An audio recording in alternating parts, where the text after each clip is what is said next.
Sabe aquela precisão de uma cerimônia militar? É algo que impressiona, né? Mas o que está realmente acontecendo por trás de cada movimento? É exatamente isso que a gente vai fazer aqui. Vamos desconstruir o roteiro de uma formatura formal para entender a chamada Ordem Unida. Basicamente, é o conjunto de comandos e movimentos que cria essa sincronia que parece perfeita.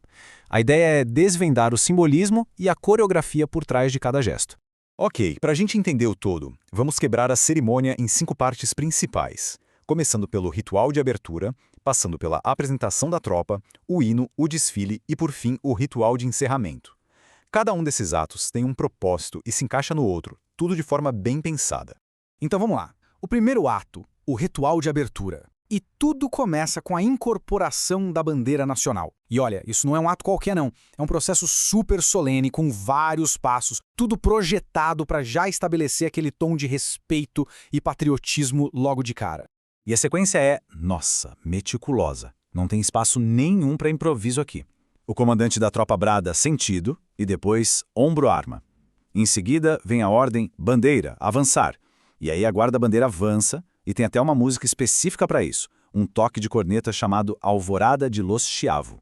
Quando a guarda chega na sua posição, o comandante brada apresentar a arma e nesse momento a bandeira é desfraldada. Para fechar com chave de ouro, o hino racional. Percebe como nada é isolado? É tudo uma peça se encaixando na outra para criar esse momento de total formalidade e reverência.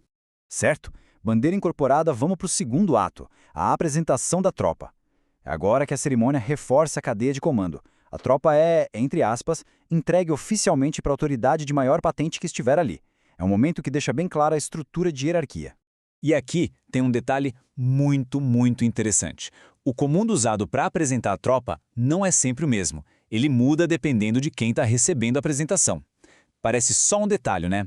Mas essa flexibilidade na linguagem é, na verdade, um código que mostra a hierarquia e o nível de respeito.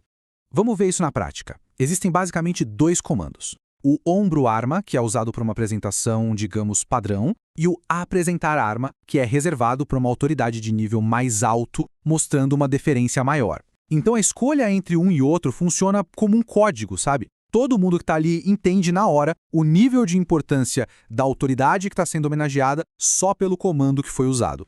Beleza. Depois dessa parte mais focada na hierarquia, o foco muda um pouco. Agora a gente vai para um momento de união, de identidade coletiva. É hora de cantar o hino oficial da corporação.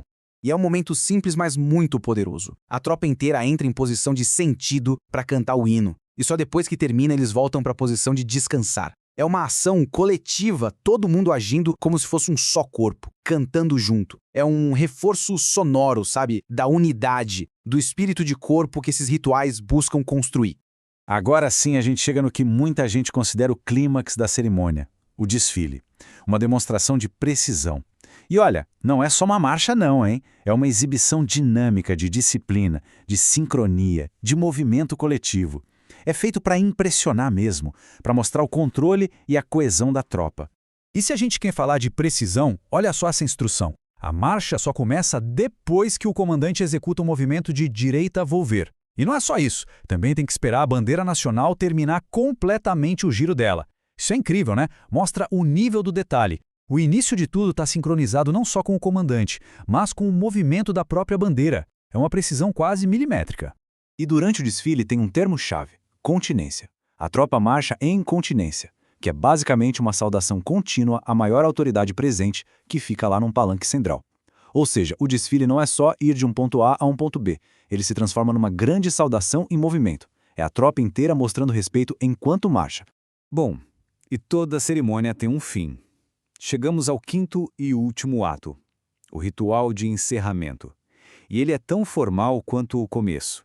A gente vai ver a desincorporação da bandeira, que é um processo que parece um espelho da abertura, mas com umas diferenças bem importantes. E aqui vem um detalhe fascinante. Esse ato final é conduzido só pelo comandante da tropa, sem as outras autoridades, sem o locutor da cerimônia. Diferente da abertura, que é super pública, o encerramento é um procedimento mais interno, mais militar mesmo. Acontece depois que o evento principal, digamos assim, já acabou para os convidados. A sequência é, de novo, super precisa. O comandante dá os comandos. Sentido, ombro arma e depois bandeira fora de forma. A guarda-bandeira vai para frente e a bandeira é desfraldada. Aí vem o apresentar arma seguido de ombro arma.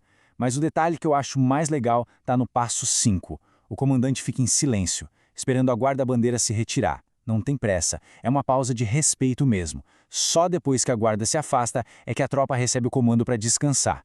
Então, para resumir, a gente tem uma simetria mais com uma reviravolta. A incorporação da bandeira, lá no começo, é um evento público, com um hino na frente de todo mundo. Já a desincorporação, no final, é um procedimento interno, só entre a tropa e o comandante. Ou seja, a cerimônia é aberta e fechada por rituais parecidos, mas um é uma recepção pública e o outro uma dispensa privada. A abertura é para quem está de fora ver, o encerramento é para quem é de dentro.